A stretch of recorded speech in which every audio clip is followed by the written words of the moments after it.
Yes, dear students, good morning to all.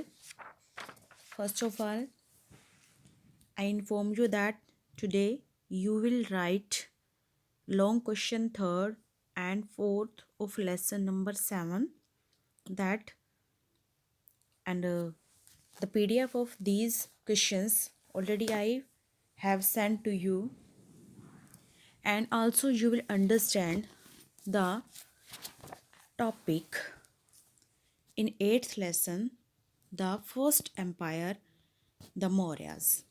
तो यहाँ हम मौर्याज के बारे में पढ़ेंगे कि मौर्याज जो था उनका अम्पायर कब शुरू हुआ, कब उसका अंत हुआ और कैसे फेमस हुआ, तो उनके बारे में हम पढ़ेंगे। तो mainly we will focus on the topic Alexander invasion, और हम मौर्य के अम्पायर को स्टार्ट कहाँ से करेंगे? अलेक्जेंडर के इन्वेशन। इन्वेशन का मतलब होता है अटैक करना, किसी पे आक्रमण करना। एंड मौर्य अम्पायर, उसके बाद अलेक्जेंडर के बाद मौर्य आए। देन मौर्यन एडमिनिस्ट्रेशन, उनका एडमिनिस्ट्रेशन कैसा था, कैसे चलाया उन्होंने राज्य। And then decline of the Mauryan dynasty, और इनका डिक्लाइन कैसे हुआ, मतलब ये मौर्य जो है ख़त्म कैसे हुए, तो उनके बारे में हम डिटेल से पढ़ेंगे dear students. So let's start it from the first topic, that is the Alexander's invasion. Alexander the Great was one of the ruler of Macedonia in Greek। तो डियर स्टूडेंट, अलेक्जेंडर को Alexander the great भी कहा जाता था, मतलब काफ़ी महान शासक था वो मैकडोनिया का, यानी कि ग्रीस में मैकडोनिया का एक शासक था। इन 326 BCE he attacked and defeated a number of Republican states in north western India. कहते हैं कि उसने नियर अबाउट 326 BCE में इंडिया पर अटैक किया, और बहुत सारे जो यहाँ के राजा थे, रिपब्लिकन थे, उनको हराकर इंडिया के नॉर्थ वेस्ट पार्ट के अंदर अपना, यानी कि साम्राज्य फैला लिया, अम्पायर फैला लिया। ओके डियर स्टूडेंट्स, तो सबसे पहले नोट करना, अगर हम बात करें इंडिया की, तो अगर मैं रफ से पिक से आपको समझा रही हूँ कि इंडिया का नॉर्थ वेस्ट पार्ट कौन सा था, ये वाला। ओके, तो लगभग यहाँ वाले हिस्से में इसने अपना राज्य स्थापित कर लिया। Among the battles fought, the most famous was the one which was fought against Porus, who ruled the land between the river Jhelum and Chenab. कहते हैं वैसे तो उसने बहुत सारी लड़ाइयाँ लड़ी, लेकिन उनमें से जो सबसे फेमस लड़ाई है वो उसका पोरस के साथ जो युद्ध हुआ था वो मानी जाती है, क्योंकि जो पोरस था वो तब कहाँ रूल करता था? झेलम और चिनाब नदी के बीच का जो हिस्सा था, उनके बीच वाले हिस्से में रूल किया करता था। In the battle Porus was defeated but Alexander later returned the kingdom to him.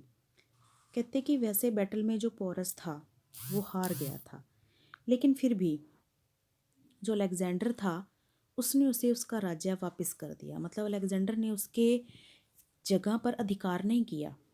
Alexander को इसीलिए उसके इन्हीं गुणों की वजह से ही द ग्रेट कहा जाता था कि पोरस हार गया, लेकिन फिर भी उसने पोरस को उसका राज्य जो है वो वापस कर दिया। Alexander also planned to invade Magadha and defeat the Nanda king. फिर अलेक्जेंडर ने प्लान किया कि वो मगध को भी जीत लेगा, तो उसने क्या किया? नंदा किंग को डिफीट कर दिया। हु वाज रूलिंग देयर, जो वहाँ पे क्या करते थे? रूल करते थे। But his soldiers refused to fight and he had to give up his plans. Okay, यानी कि सॉरी, अभी तक उसने मतलब अटैक नहीं किया था। वो चाहता था कि मगध पर अटैक करे और जो नंदा किंग है वहाँ पर उनको हराकर रूल करे, ऐसा वो चाहता था, उसने प्लान किया था। लेकिन उसके जो सोल्जर थे, उसके जो सैनिक थे, उन्होंने लड़ने से मना कर दिया, और इसलिए उसने अपना जो प्लान था वो छोड़ दिया, मतलब इसके बारे में विचार नहीं किया। It is believed that the soldiers were homesick by this time and they were also tired of battles. कहते कि ये माना जाता है कि अलेक्जेंडर के साथ जो सोल्जर आए थे वो लड़ते लड़ते थक चुके थे और अब वो कुछ टाइम के लिए घर पे जाना चाहते थे, रेस्ट करना चाहते थे, क्योंकि वे बैटल लड़ते लड़ते थक चुके थे, टायर्ड ऑफ बैटल्स, वो थक चुके थे इन बैटल से। ही दस हैड टू लीव, तो इसीलिए उसे छोड़ना पड़ा, यानी कि मगध नहीं जा पाया वो। And before leaving India Alexander appointed governors to look after his territory. लेकिन इसीलिए अलेक्जेंडर जो था ना वो इंडिया से वापस चला गया, ठीक है, कि उसके सैनिक नहीं मान रहे थे, आगे नहीं बढ़ना चाहते थे, वो थक चुके थे लड़ते लड़ते। तो अलेक्जेंडर जो था इंडिया छोड़ने से पहले जितने हिस्से को उसने जीता था वहाँ पे उसने अपना एक गवर्नर छोड़ दिया ताकि वो वहाँ देखभाल करता रहे जो उसकी टेरिटरीज यानी कि उसके जो जीते हुए हिस्से थे। However Alexander died on the way before he reached Macedonia. कहते हैं कि इससे पहले कि अलेक्जेंडर वापस पहुंच पाता वो रास्ते में ही मर गया, वो वापस मैक्डोनिया तो पहुंच ही नहीं पाया, रास्ते में ही डेड हो, मतलब वो मर गया। He passed away at Babylon in 323 BCE। तो डियर स्टूडेंट्स, वो बेबीलोन एक बीच में, यानी कि अगर हम इंडिया से ग्रीक की तरफ जाते हैं तो रास्ते में एक बेबीलोन नाम का एरिया भी आता है, तो उस एरिया में अलेक्जेंडर जो था वो मर गया। आगे हम बात करते हैं Chandragupta Maurya and the Maurya empire. तो चंद्रगुप्ता मौर्य और मौर्य एम्पायर की यहाँ से शुरुआत होती है। The Maurya empire was one of the greatest empires of ancient India. क्योंकि मौर्य एम्पायर जो था वो इंडिया का एक बड़ा ही महान एम्पायर हुआ है, महान राज्य हुआ है। It can very well be called the first empire of India.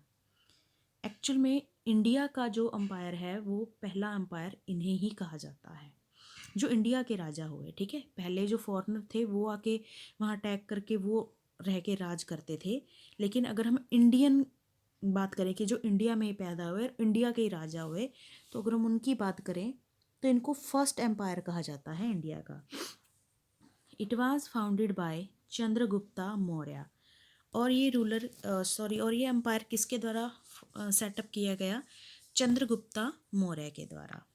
The sources of information for this period include literary sources like the Indica by Magsneys, Arthashastra by Kautilya, and Mudra Raksha Mudra Raksha by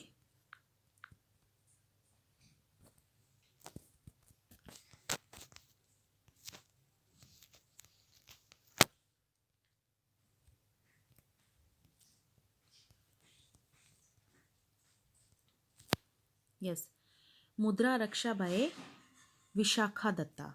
तो dear students, कहते कि हमें Maurya ruler के बारे में कहाँ से पता लगता है? हमें वहाँ के कुछ लिटरेरी सोर्स यानी कि जो किताबें लिखी गई थी उनसे पता लगता है। कौन कौन सी हैं उस टाइम की फेमस किताबें? एक तो मैग्सनीज ने लिखी थी किताब इंडिका, जहाँ से हमें मौर्य रूलर के बारे में पता लगता है। एक अर्थशास्त्र लिखी थी कौटिल्य ने, और एक मधुरा रक्षा लिखी थी किसने? विशाख दत्ता। ओके, विशाख दत्ता ने मधुरखा लिखी थी। अब देखिए, along with archaeological sources like the rock and edict pillar of Ashoka. और इसके साथ साथ हमें कुछ और सबूत भी मिलते हैं इसके, जो किसके रूप में है? आर्कियोलॉजिकल। आर्कियोलॉजिकल मतलब वो होता है जो रिटन में ना हो, जो सिर्फ थिंग्स के रूप में हो, ठीक है।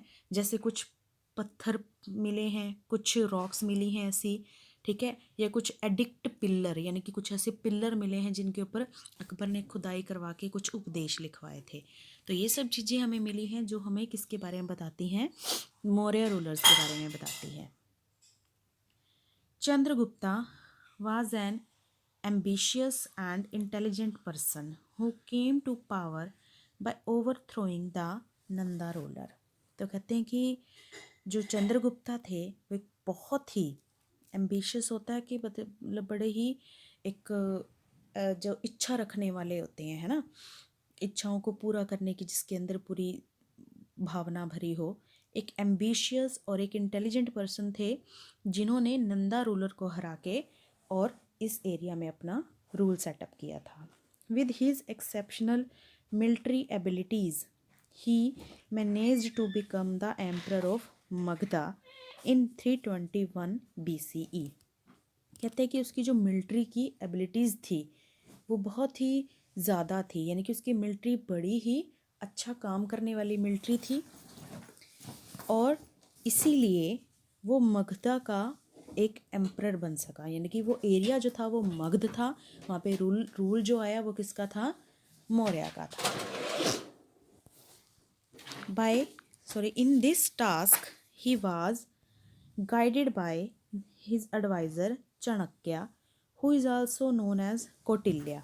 कहते अपने उस टाइम में उसको गाइड कौन करता था, उसका एडवाइज़र जो कौन था, चाणक्य था, जिसको कौटिल्य भी कहा जाता है। तो हम कई बार कहते हैं ना कि अर्थशास्त्र जो बुक है वो किसने लिखी है, कई बार कौटिल्य आता है नाम और कई बार चाणक्य भी आता है, तो दोनों एक ही आदमी के नाम थे वो।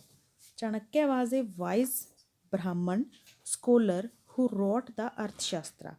तो चाणक्य कौन था, चाणक्य एक बुद्धिमान ब्राह्मण था जिसने कि अर्थशास्त्र लिखी थी। It tells us how they planned the overthrow of the Nandas. और चाणक्य और चंद्रगुप्त ने मिलकर ये प्लान किया कि नंदा को कैसे रास्ते से हटाया जाए।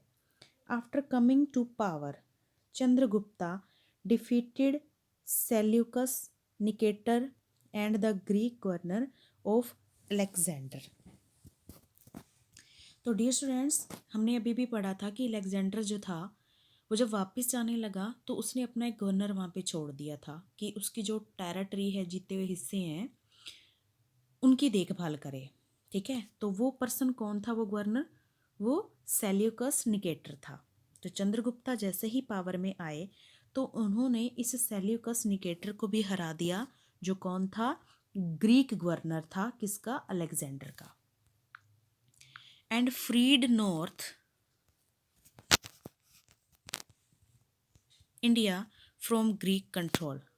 और जो नॉर्थ इंडिया था उसको ग्रीक के कंट्रोल से आज़ाद करवा लिया। He then turned his attention to Punjab, western and north western India. तब वो पंजाब की तरफ आया और वेस्ट और नॉर्थ वेस्ट इंडिया के जो हिस्से थे वहाँ पर भी उसने मतलब अपना शासन चलाया। और आज जो हिस्से हैं वो कौन से हैं, वो पाकिस्तान और अफ़गानिस्तान है। ठीक है, ही आल्सो, पहले वो इंडिया में ही थे, he also annexed Afghanistan, Baluchistan जो अब पाकिस्तान में है, and areas north of the Indus to his empire. तो उसने कौन कौन से हिस्सों को जीत लिया, अपने टेरिटरी में मिला लिया। एक तो अफ़गानिस्तान जो कि पहले भारत का ही एक हिस्सा था, बलूचिस्तान जो अब पाकिस्तान में है वो भी पहले भारत का एक हिस्सा था, और नॉर्थ साइड जो हमारी इंदू रिवर है, ठीक है, इंदू रिवर के नॉर्थ का जो पार्ट था वो सारा का सारा उसने जीतकर अपने एम्पायर में मिला लिया। Seleucus Nicator offered his daughter's hand in marriage to the Maurya king, and he also sent Megasthenes as an ambassador to Chandragupta's court। कहते हैं कि जो सेल्यूकस निकेटर था, हारने के बाद उसको जब चंद्रगुप्ता ने हराया तो चंद्रगुप्ता की एफिशिएंसी को देखकर बहुत ही खुश हुआ।